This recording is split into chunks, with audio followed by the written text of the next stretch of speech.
The wind blew across the barren land with a haunting sound carrying the taste of dust and ash. As Mark moved carefully through the ruined landscape, the sky above was a pale shade of gray, as if the sun had long given up trying to shine here. He crouched behind a rusted piece of metal that once belonged to a transport ship, now nothing more than a twisted reminder of the war that had torn this planet apart. He adjusted his breathing, slowly keeping his senses sharp, because he knew that in a place like this, one wrong sound could give him away to the patrols that roamed constantly. Mark was a soldier trained for reconnaissance and survival. His orders were simple: observe the alien-controlled sector, gather information, and wait for extraction. But even though the mission seemed clear, there was always that part of him that questioned why they had to only watch and never interfere. He understood the reasoning from the commanders: every action had a cost, and saving one life could compromise many, but it was never easy for him to turn away when he saw suffering. It was then, while he scanned the distant structures with his binoculars, that he noticed the commotion near the central yard of the alien camp. The camp was a cluster of black metal buildings connected by walls of electrified wire, and he could see guards moving about, their reptilian forms sharp and cruel, their weapons slung casually as if they had nothing to fear. And why would they? They held the power here. At first, Mark thought it was another group of prisoners being moved, but then he saw her. She was small, thin, with large glowing eyes that looked far too big for her fragile frame. Her skin was a pale shade that almost shimmered in the dim light. She stumbled as the guards pushed her forward. One of them yanked her arm, and she cried out a soft sound that barely carried through the air, but it was enough to make Mark's chest tighten.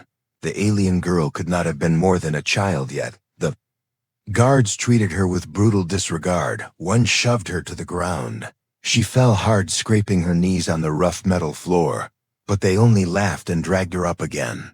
Mark clenched his fists as he watched from a distance. Every instinct in him screamed to move, but he forced himself to stay still, to think, to assess, because rushing in blindly could mean death. Still, he could not look away. The girl's face was twisted in fear, her lips trembling as she tried to form words, but the guards ignored her. Instead, they pulled her toward a structure at the far end of the camp. Mark had seen that building before. It was where prisoners were interrogated. He had no doubt what awaited her inside. Mark felt his heartbeat quicken. His training told him to remain detached, but the image of that helpless child being dragged to her doom burned itself into his mind. It reminded him of his sister back home, how small she had looked when he left Earth for the first time. The promise he had made to himself that he would protect those who could not protect themselves came rushing back, and he found it harder and harder to stay hidden. One of the guards hit the girl across the back when she resisted, and she crumpled to her knees again. Guard lifted its weapon as if to strike her harder, but another barked an order, and they yanked her up once more, forcing her toward the door of the interrogation chamber. Mark's breathing grew heavier with each step they took, and a thought began to form in his mind, a dangerous thought that he knew could ruin everything. If he followed his orders, he would stay put. He would gather intelligence and call for his team when the time came, but if he followed his heart, he would have to break every rule that had kept him alive so far. He would have to go into that camp alone with no backup and try to save a child he had never met, and yet he felt as if he already knew her, because the fear in her eyes was something universal, something no one should ever endure. Mark lowered his binoculars and closed his eyes for a moment. The wind carried the faint sound of the girl's voice, again a soft plea that the guards ignored. He knew then that there was no choice to make, not really, because he could not stand there and watch her suffer, not when he had the power to change the outcome, even if it meant risking his own life. He studied the camp once more, memorizing the positions of the guards, the distance between the buildings, the rhythm of their patrols. He checked his rifle, ensuring it was loaded. He felt the weight of the knife strapped to his side and the spare magazines in his vest. He was not heavily armed, but he would have to make every shot count as darkness began to fall over the alien camp. Mark crawled back from his hiding spot and moved silently through the wreckage toward a better vantage point. his muscles were tense. His senses sharp, and every step he took was a step closer to danger, but he did not hesitate. Not anymore. The girl was somewhere inside that building, and if he waited any longer it might be too late. He reached the edge of the perimeter, crouched low behind a mound of broken machinery, and peered through the gaps in the fence. The guards were still there, though their focus had shifted away from the yard. They believed they were safe behind their walls. They believed no one would dare challenge them, and that belief would be their weakness. Mark's jaw tightened as he prepared himself for what was to come. He whispered a silent promise that he would get the girl out alive no matter what it took. The night had grown colder, now the stars barely visible through the thick haze, but he felt a fire building inside him, a determination that pushed away his fear. He waited for the right moment. Then he moved with the precision of a predator, his boots making no sound on the barren ground. The mission he had been sent here for no longer mattered. This was about something bigger. This was about doing what was right, and as Mark slipped into the shadows of the alien camp, his mind was clear. He would not allow an innocent to be broken by cruelty. Not while he still had breath in his lungs. Mark remained crouched in the cold shadow of the broken machinery, his breath steady, but his mind racing as he studied every inch of the alien camp.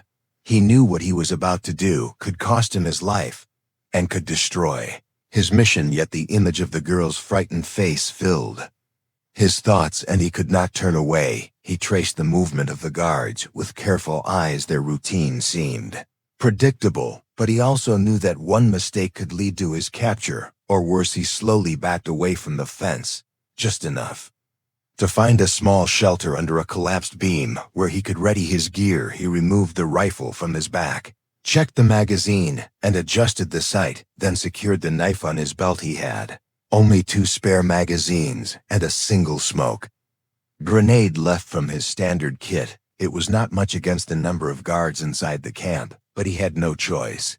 Now he had made up his mind. He was going in. As he prepared, he thought about what would happen if command found out he had abandoned his observation post. Disobeying orders was a serious offense, and they would likely discharge him if he survived at all. But Mark pushed the thought aside, because right now none of it mattered. The only thing that mattered was getting the girl out alive. He could not stand by while she suffered.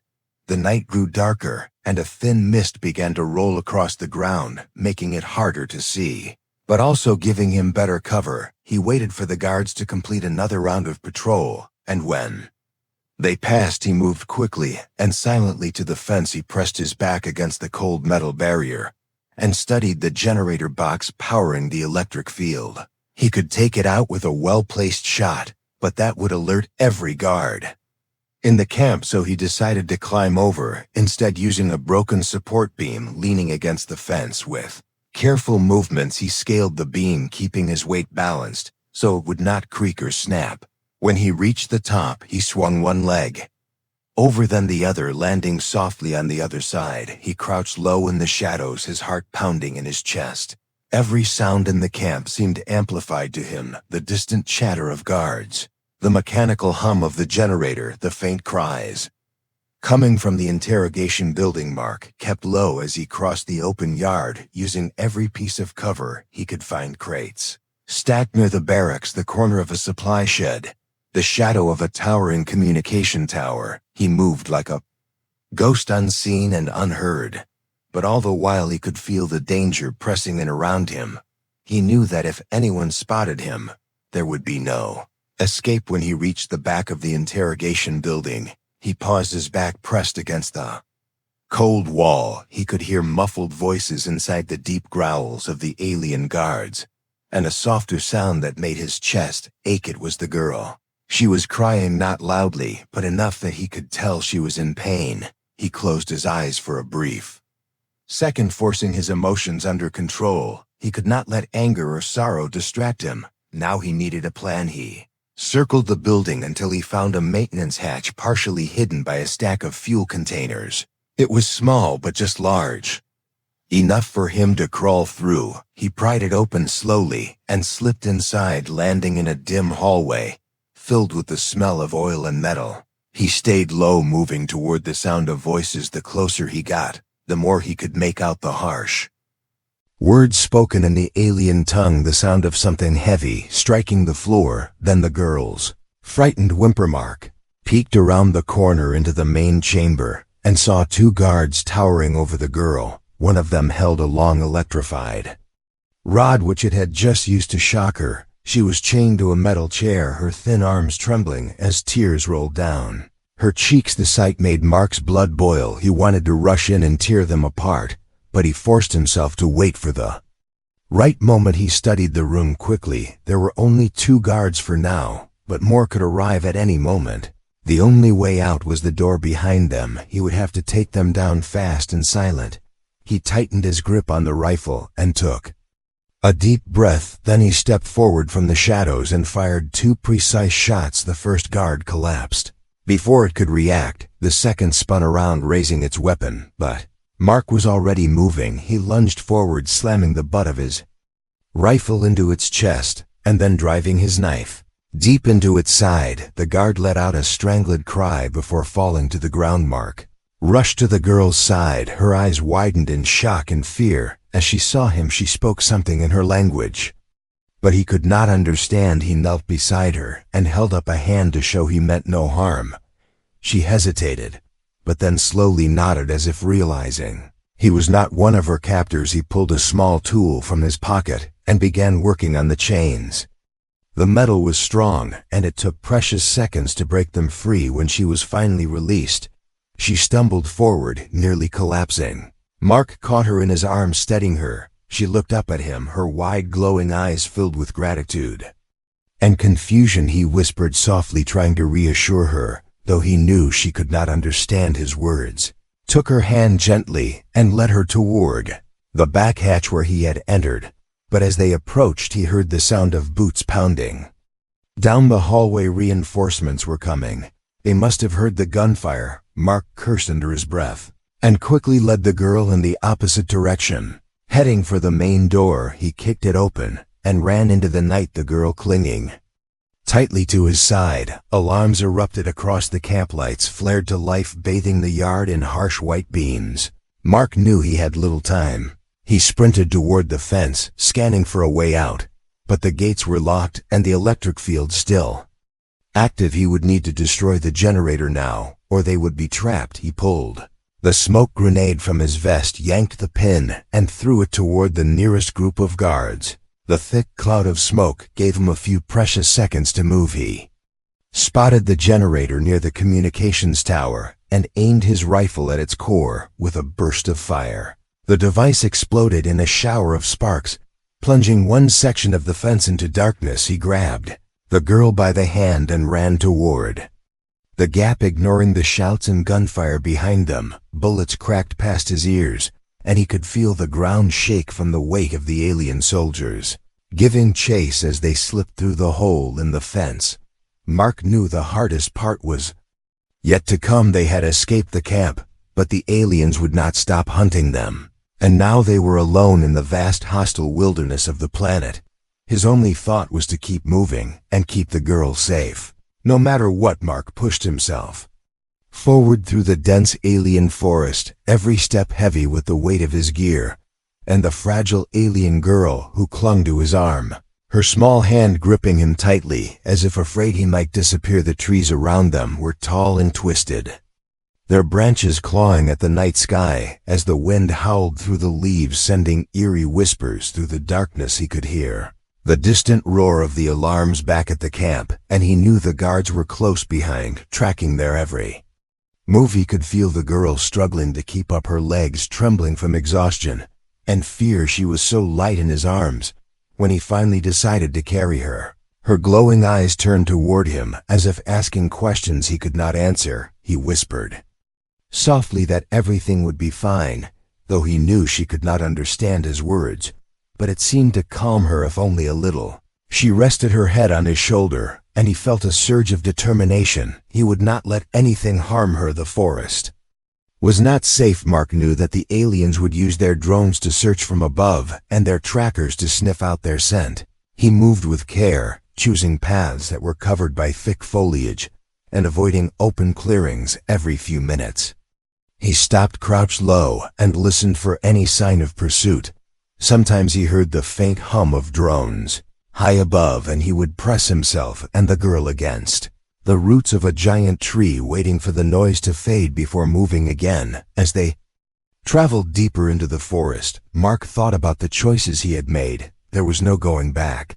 Now he had broken his orders, and there would be no rescue waiting for him at the extraction point, but he felt no regret. Saving the girl had been the only thing that mattered, and he could see in her eyes that she understood he was trying to protect her. Hours seemed to pass in the darkness, though Mark could not tell how long they had been running.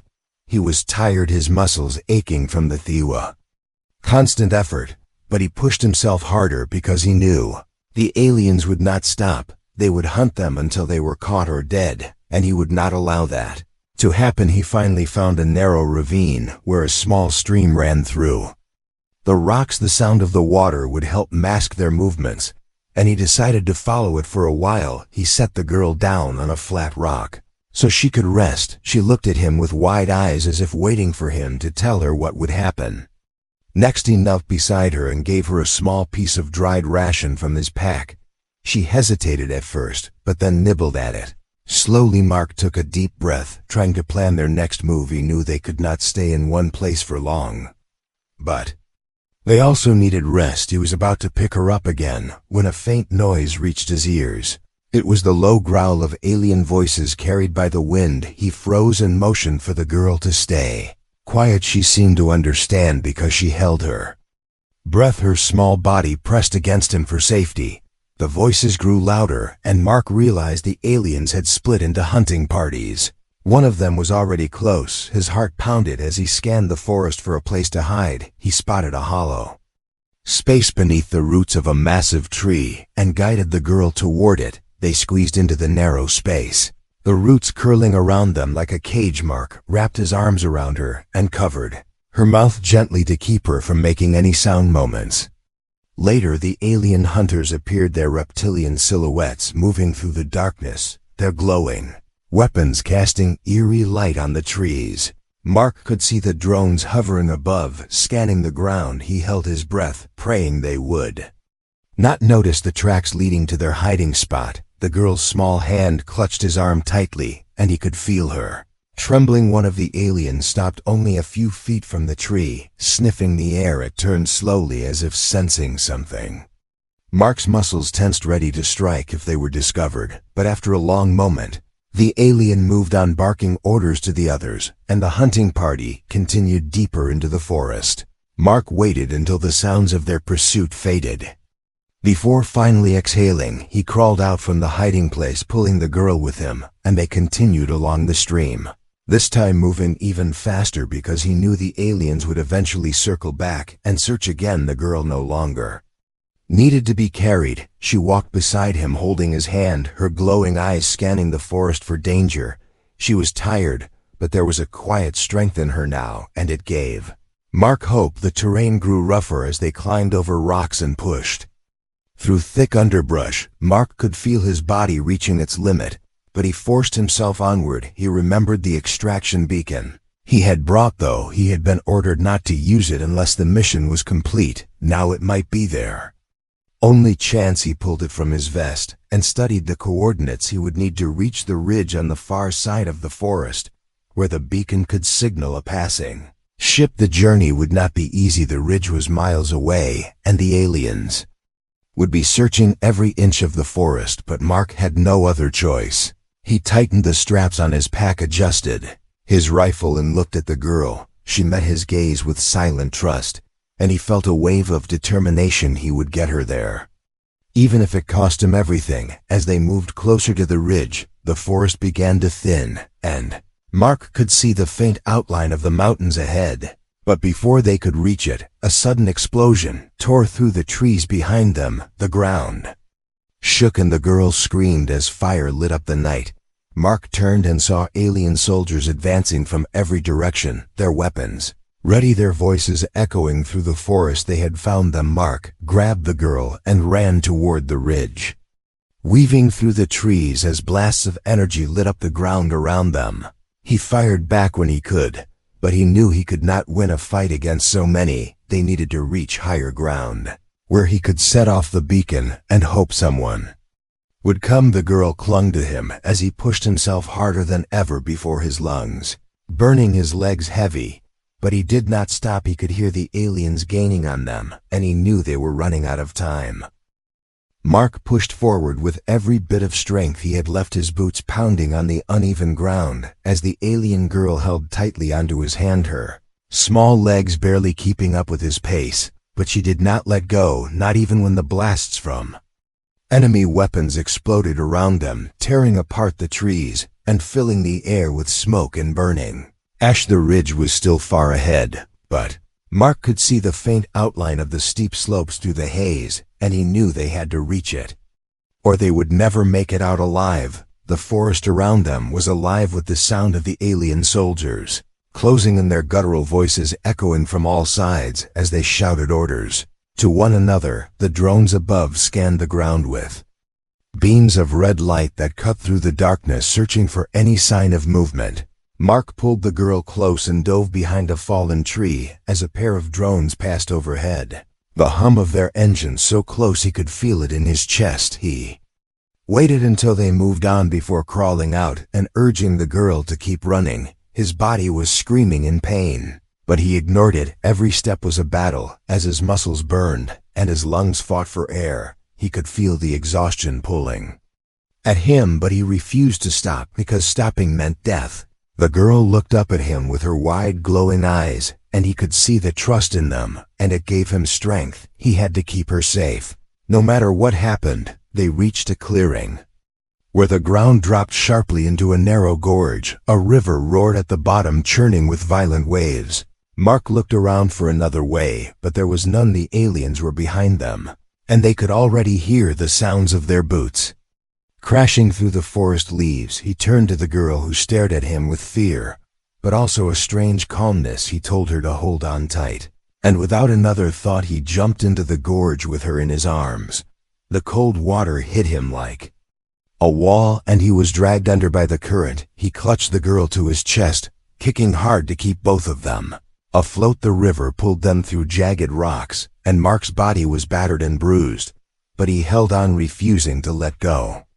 Finally, after what felt like forever, they were thrown onto a shallow bank, coughing and gasping for air. He checked the girl quickly. She was shaken and cold, but still alive. Mark pulled himself to his feet and lifted her up again. They could not stay near the river for long. The aliens would track them here. Soon enough, he pushed deeper into the forest on the other side of the gorge, climbing up the steep terrain with the girl clinging to his shoulders. His legs felt like they might give out at any moment, but the thought of capture drove him forward step by painful step. Finally reached a narrow ridge that overlooked the valley below. The forest stretched endlessly behind them, and the night sky was filled with the faint glow of alien searchlights sweeping through the darkness. Mark set the girl down and pulled the emergency beacon from his vest. This was their only hope. He twisted the device, and it began to emit a soft pulse, sending a signal into the sky. He could only hope someone friendly would receive it, but there was no time to rest. The aliens had already found their trail, and Mark could hear them climbing the ridge, their heavy footfalls shaking the ground. He picked up his rifle and checked the remaining ammunition. There were only a handful of bullets left. He looked at the girl, who watched him with fear and understanding, and he knew he might not survive this night, but he would do everything to buy her enough time. The first alien emerged from the shadows. At the edge of the ridge, towering over him with its weapon raised, Mark fired a single shot, hitting it squarely in the chest. It fell backward, but more followed, pouring out of the trees like a flood. Mark fought with everything he had, firing until his rifle clicked empty, then drawing his knife and engaging them in close combat. Each movement was fueled by desperation.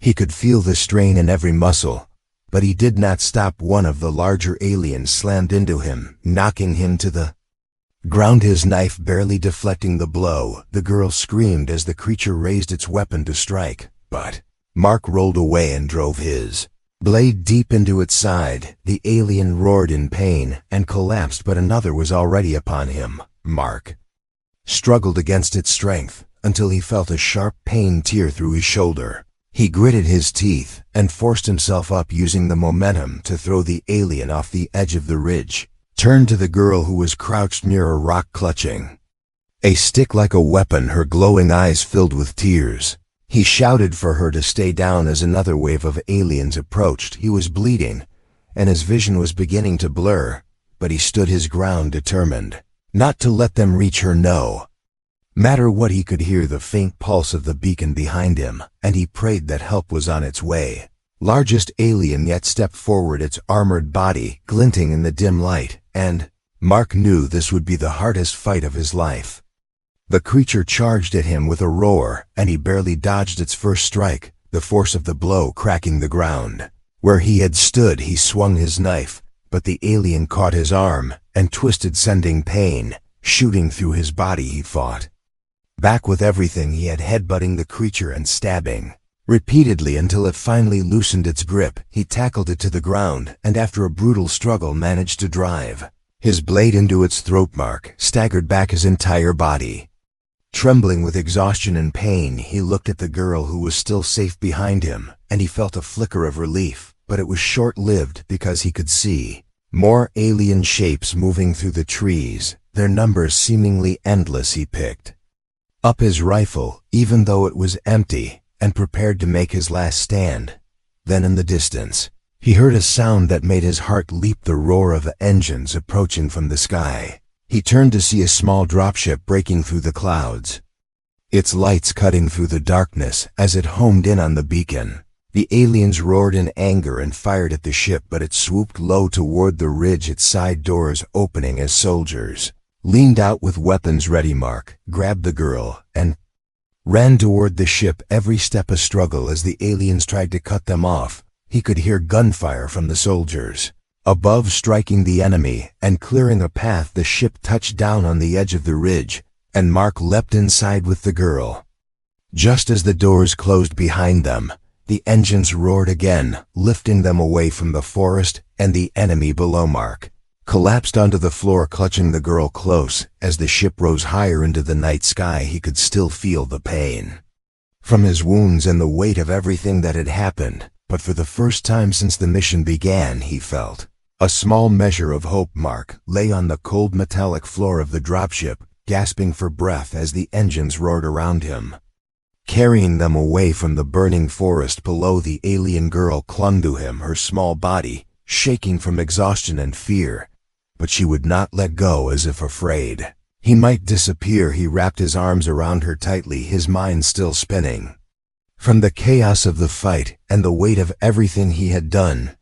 But he pushed those thoughts aside, because for now they were safe. The soldiers in the ship quickly moved to secure the doors and checked their weapons. Some of them glanced at Mark with surprise, as if unsure why he was there or why he had risked so much for the small alien child.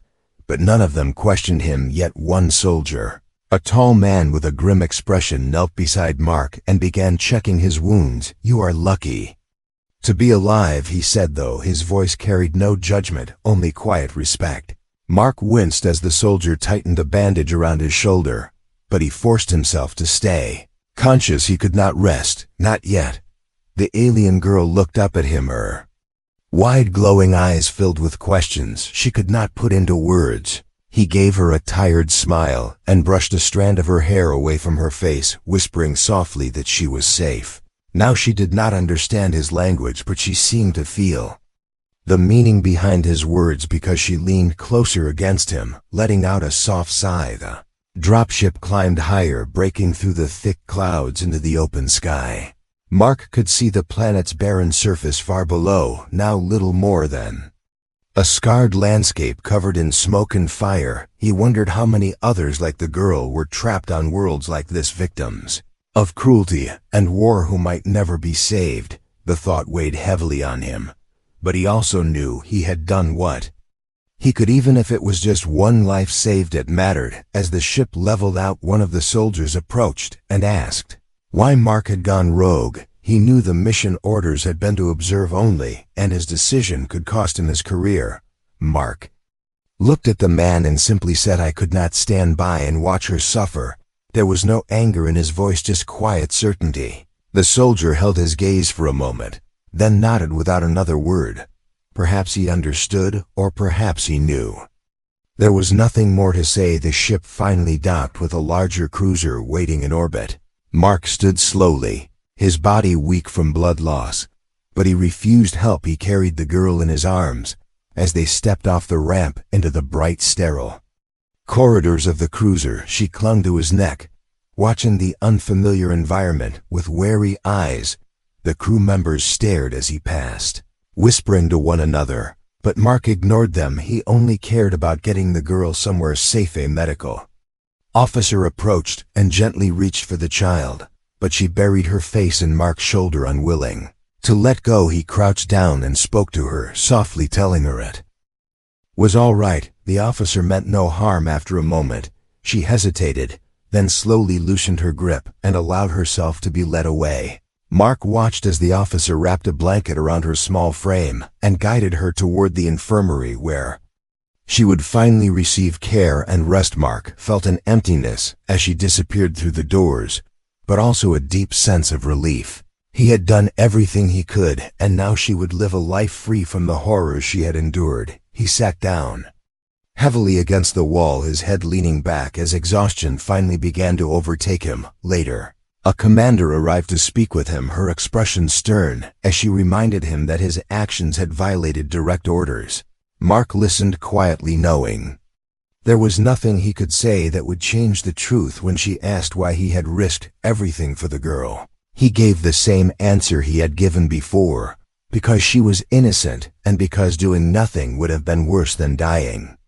The commander studied him for a long moment, then sighed and said that while his actions could not be officially approved, there were times when doing what was right mattered more than following orders. She turned and left without another word, leaving Mark alone with his thoughts. He was eventually treated for his wounds and allowed to rest in a small bunk.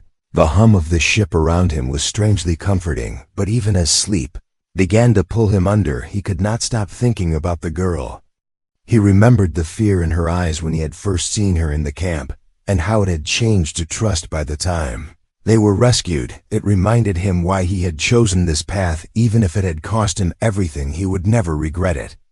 Next day, the medical officer came to find him and said the girl was asking for him. Mark followed her to the infirmary and found the child sitting up in a bed wrapped in a soft blanket. She looked healthier already, her glowing eyes brightening. As soon as she saw him, she reached out, and he sat beside her. She did not speak his language, but she took his hand and pressed it against her heart. A simple gesture that said more than words ever could. Mark smiled and squeezed her hand gently. As the ship prepared to leave orbit and return to human space, Mark stood at one of the observation windows with the girl by his side. Together they watched the planet shrink into the distance, becoming just another point of light in the endless stars. He knew the galaxy was still full of danger and cruelty, and there would always be more battles to fight, but for now he was content because he had kept his promise to himself and to the innocent child who had needed him. Mark believed that humanity's strength was not in its weapons or its power, but in its compassion, the willingness to stand up when others turned away, to protect those who could not protect themselves. He glanced down at the girl who was holding his hand tightly and felt a sense of peace wash over him. For the first time in many nights, Mark allowed himself to truly rest, knowing that whatever challenges lay ahead, he would face them with the same resolve, because he understood now more than ever that even in a galaxy filled with darkness, a single act of kindness could be the light that saved someone's world. And as the ship carried them both away into the deep quiet of space, Mark knew in his heart that he had done the right thing. The end.